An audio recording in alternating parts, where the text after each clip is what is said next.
All right, we got Chris Jericho versus Orange Cassidy. Oh boy. Go. Real go. Wait, this is exactly what you called for, Lou.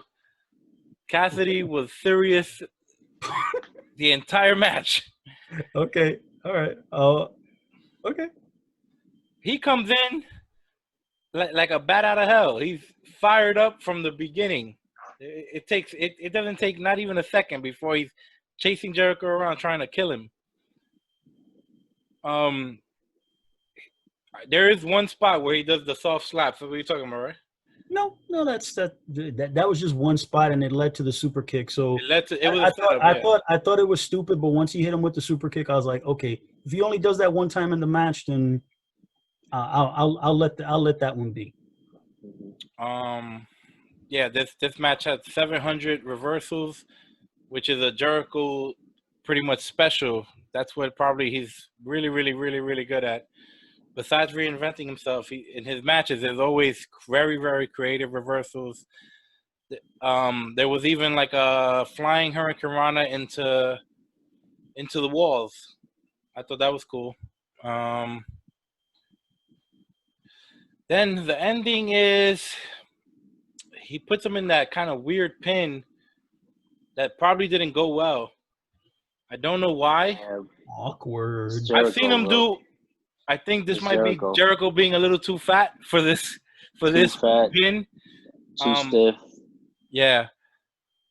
I've seen Orange Cassidy do like so many different variations, and the pins usually look really, really crispy. So I don't know what went wrong.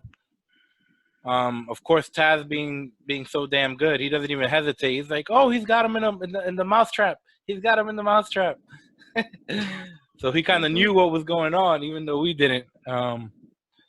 But Cassidy wins. I didn't think he was gonna win. They did have the interference and Hager sneaking in, hitting his move, which was very nice and clean in the middle. You know, and then you get the nice false finish there because it looked perfect for a finish. And then you get the Mike Chioda story. You know, they set it up earlier in the night where Jericho's like, "Come on, bro. You know, we go way back. I saved your job before. Like, look out for a brother. You know, we all good." In AEW. Yeah, and I could get you a job in AEW, which is. I'm saying you're gonna be set for life. Everything's gonna be all right. You've ref 2 matches tonight. This one will be it, and then you sign a contract. You know what I'm saying? You get a nice little lucrative ref deal.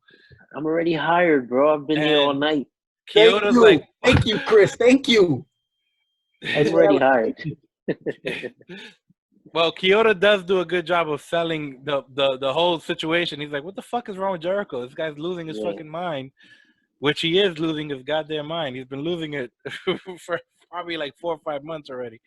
Thanks to the GOAT. Along with all his matches, but anyway. Well, nah. That's true.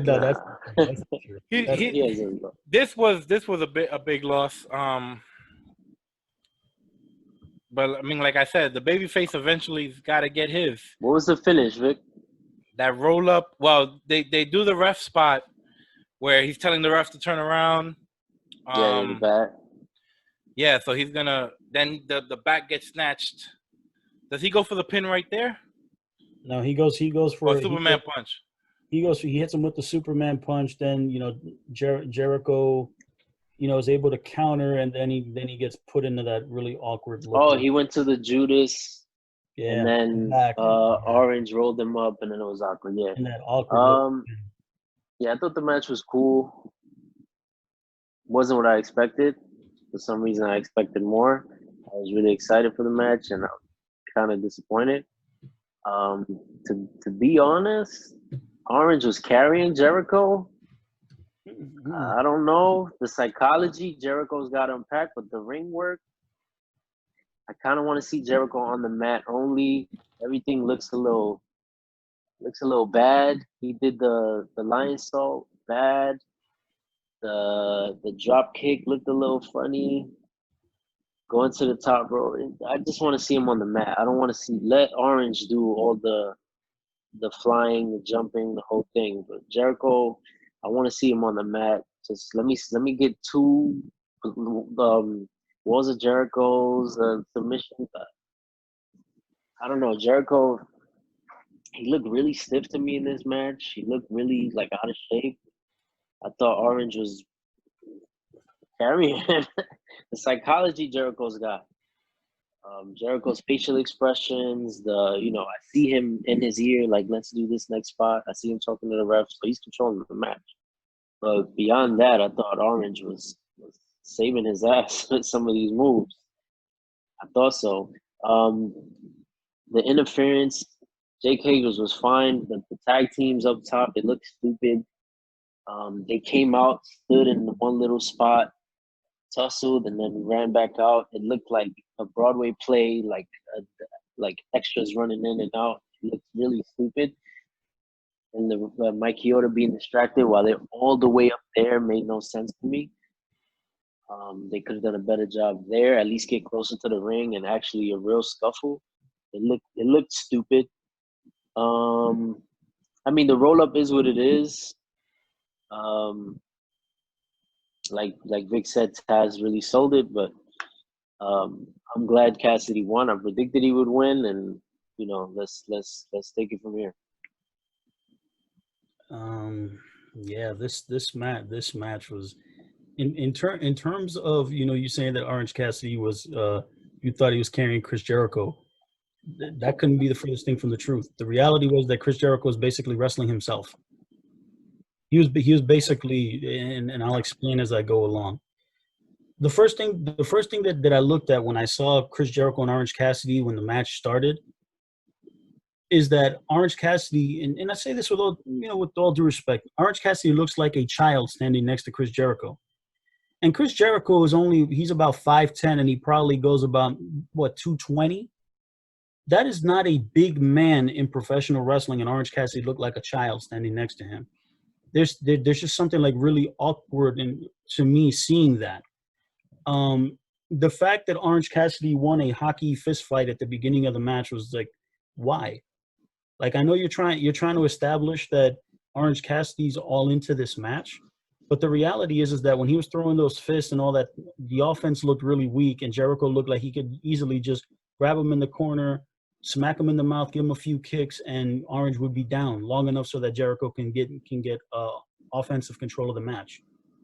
I wrote here, I just said, God bless you, Chris Jericho. It's like, you're working awfully hard to get over a guy who's not going to draw a dime. This is a match that's not true, that. No. This is Lou, a match. you're using your prejudice instead of using numbers and facts. Listen. He is the highest draw in AEW based on numbers, based on shirt sales. He's the only one keeping up with Chris Jericho. Listen. Ratings. This is a match that Chris Jericho should be having this match with guys like a Shawn Spears, a Hangman Page, and Eddie Kingston. Guys like that. People don't get the ratings. I don't want to Orange see Cassidy Eddie Kingston. You're letting your prejudice cloud.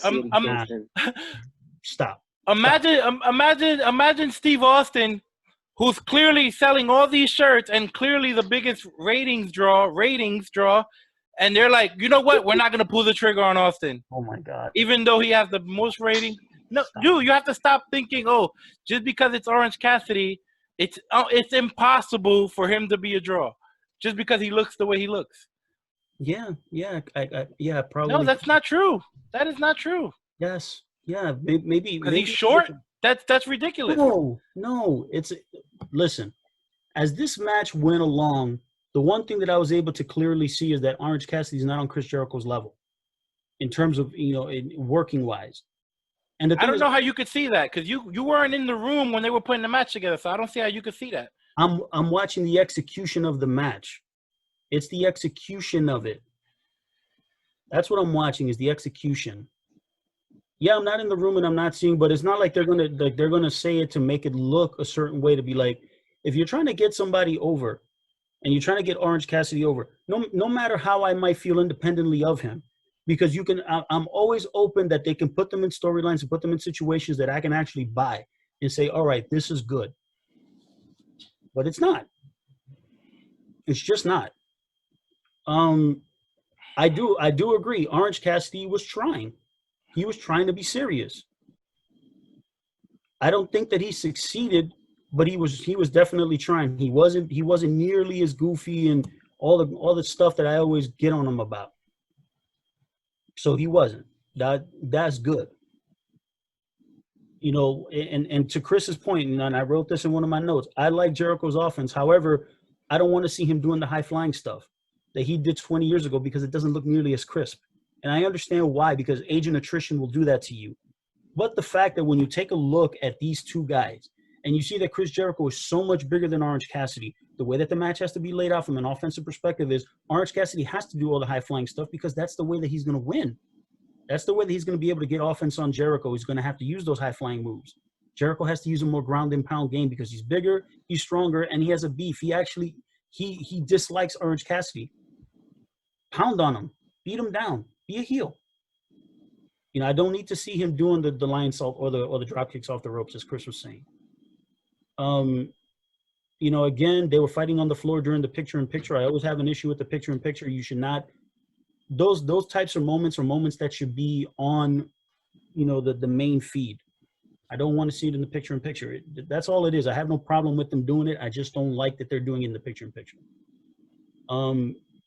Orange Cassidy messed up the dragon screw leg whip, not once, not twice, but 3 times. Him and Jericho messed up that spot 3 times in a row.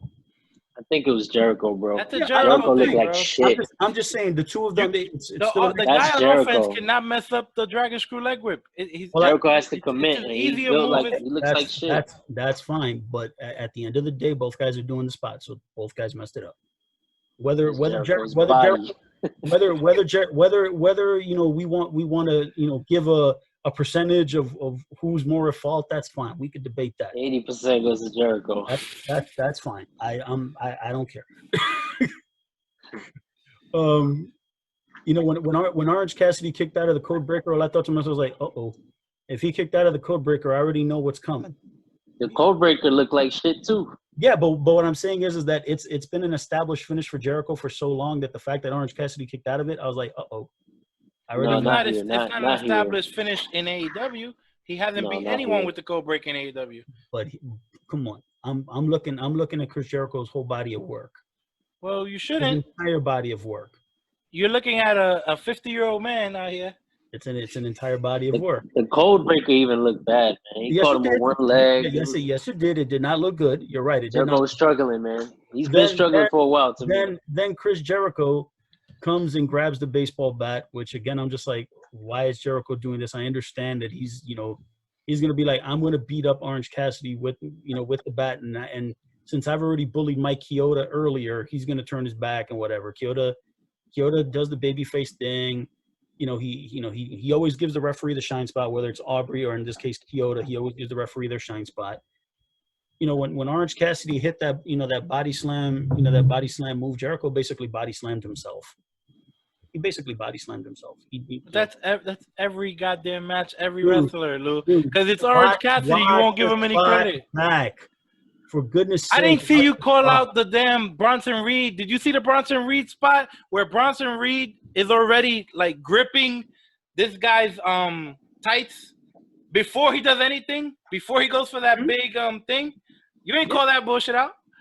No, because here's the thing. Because it's not Orange Cassidy. No, it's the prejudice. Watch the spot back. Stop. Watch what spot back? Watch the spot back. It's wrestling. They're helping each other. Yes, I understand that, but when the thing about it is that everybody slams themselves. Dude, Which is it that you guys are talking about?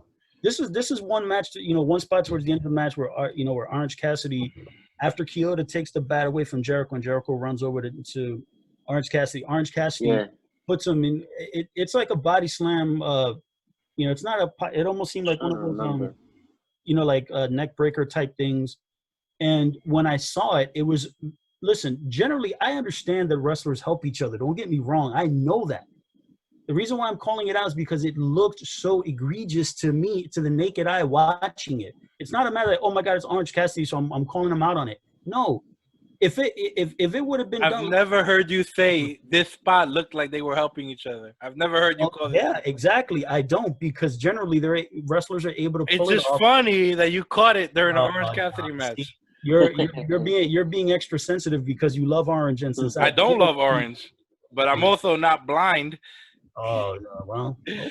I'm not gonna ignore facts. You say so. Then after this, all the minions come out, and then you have Jake Hager. He hits Orange from behind, and he still kicks out of that too. So not he kicked out of one of Jericho's big moves. He kicked out of one of Hager's big moves, and I'm like, okay. Then Orange Cassidy gets a nut shot from Chris Jericho, and he no sells it, at least initially. Then Orange wraps up, he wraps Jericho up in that really awkward looking pin cover. At least Orange Cassidy sold the nut shot at the end. So at least he sold it when he went out to the floor, so that's good. Again, that body slam looked great, Lou. I don't know, man. I don't know. I'm going by my. I wish I could show you this shit. Nah. It's not gonna matter. Will I get in trouble for this? Oh, that shit look great. You say so. I don't. I listen. All I know is that Chris Jericho is did really a fantastic thing here for Orange Cassidy in terms of trying to help him get over.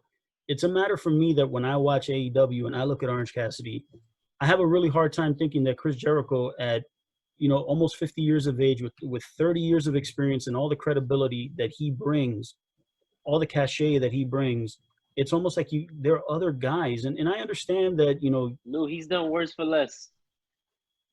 Well, he's done worse for less. He lost every match at one point in his WWE run to everyone. Well, listen. Do you remember this? The only one that I can mark in WWE that's on par with this is when he did the job for Fandango.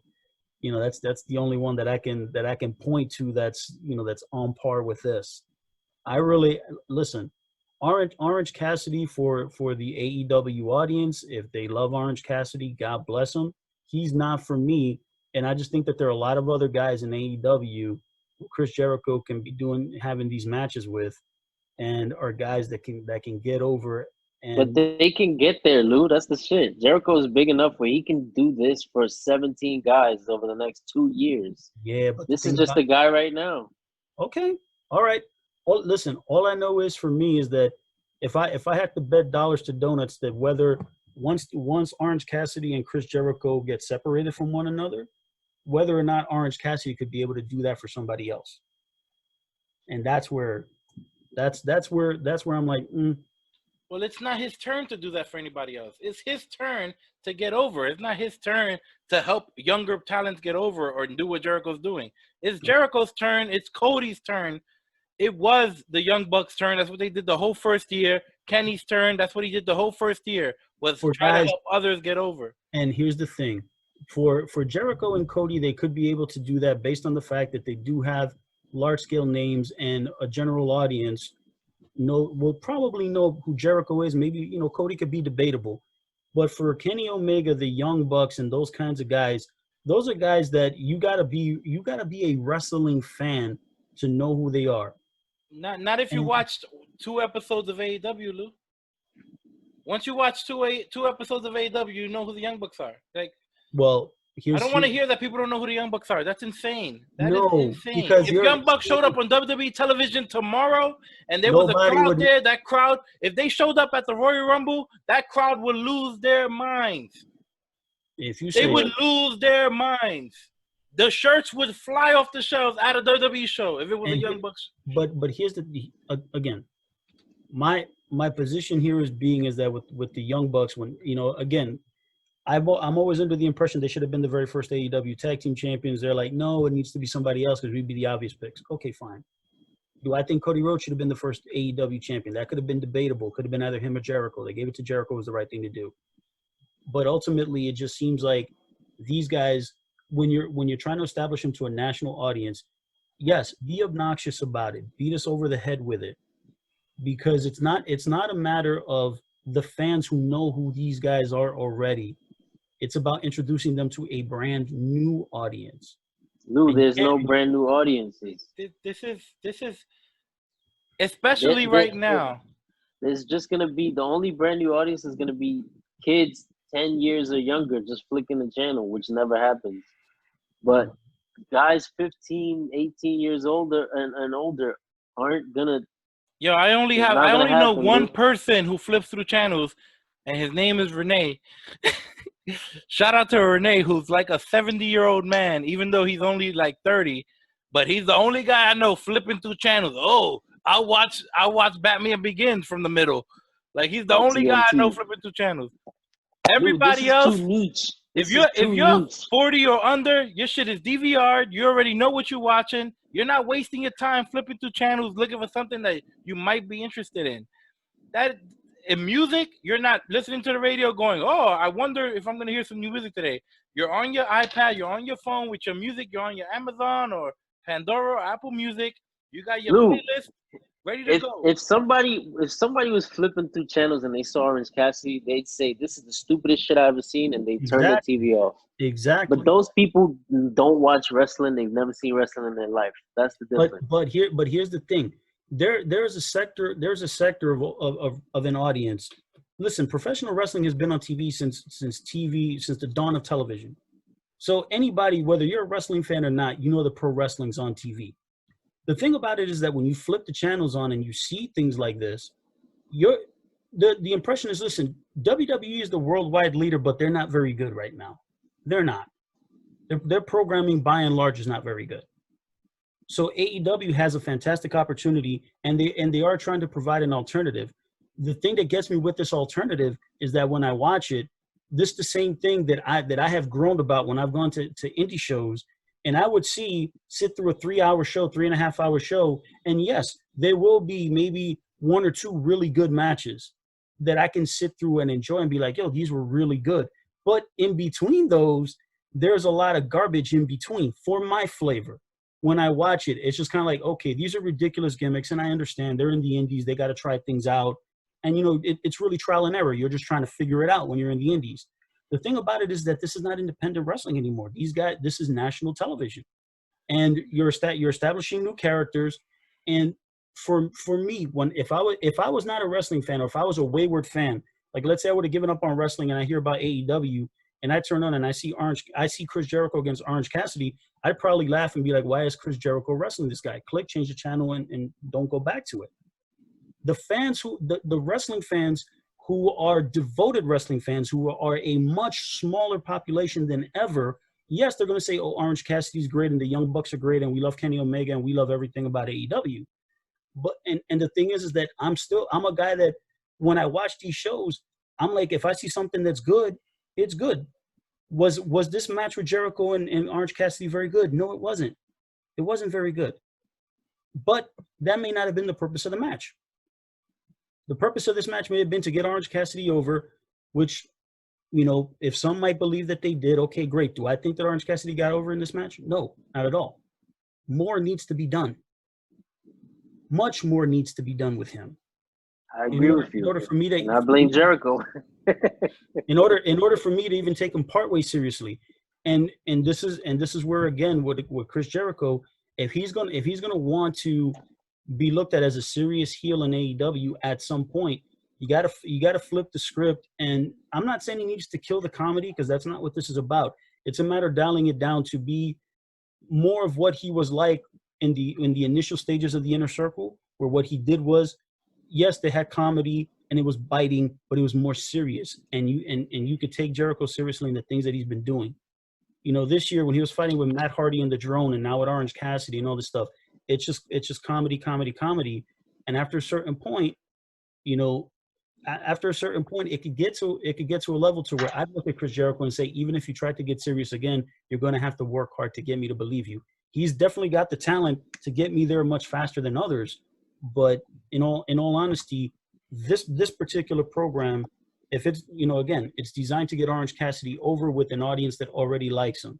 When you're talking about, the possibility of getting, either wayward fans or, the channel clickers, which probably are smaller than ever, but they'll watch this, laugh, change the channel, and not watch the show again. Well, I will say this. Considering AEW is, pushing a guy like Orange Cassidy or Darby Allin, who's small, and all these small guys and all these indie guys, even though WWE has as many or more indie guys.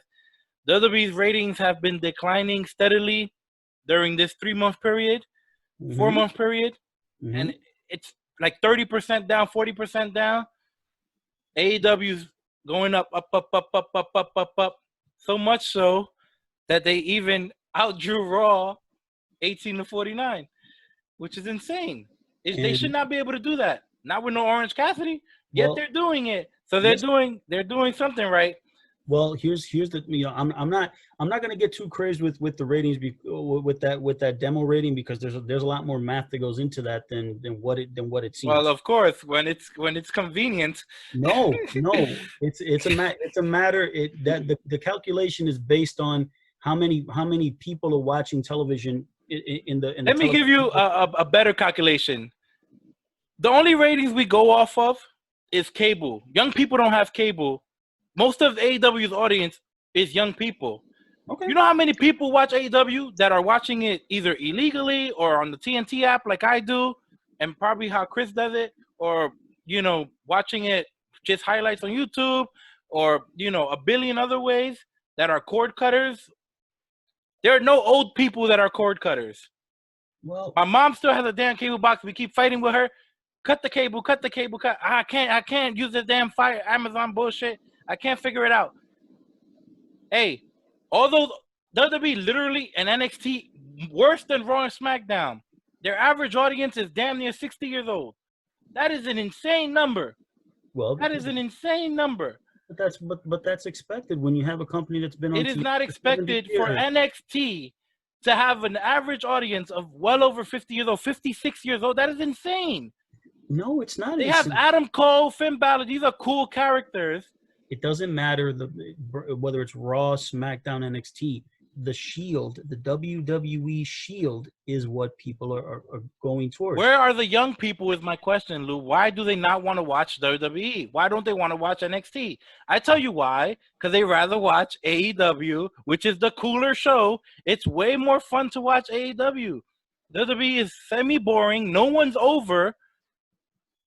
I'd say 15-20% of the people are over in terms of their own fans. Forget about the people who are changing channels. The people who would pay for a ticket to go watch WWE, 15-20% of those people are over. And if you go in reverse and you go watch AEW, the shit is probably like 80% of the people are over in the eyes of the fans that go there. I've been to a show live. The only act that was not over was Dark Order. That was the only act. We watch WWE all the time. Nobody's over. Nobody is over. Well, definitely, that's partly placed in how WWE's writing their television. I'm not. Absolutely. So I think AEW is writing their television a lot better than WWE is. Okay, listen. Am I going to say that AEW writes their TV better?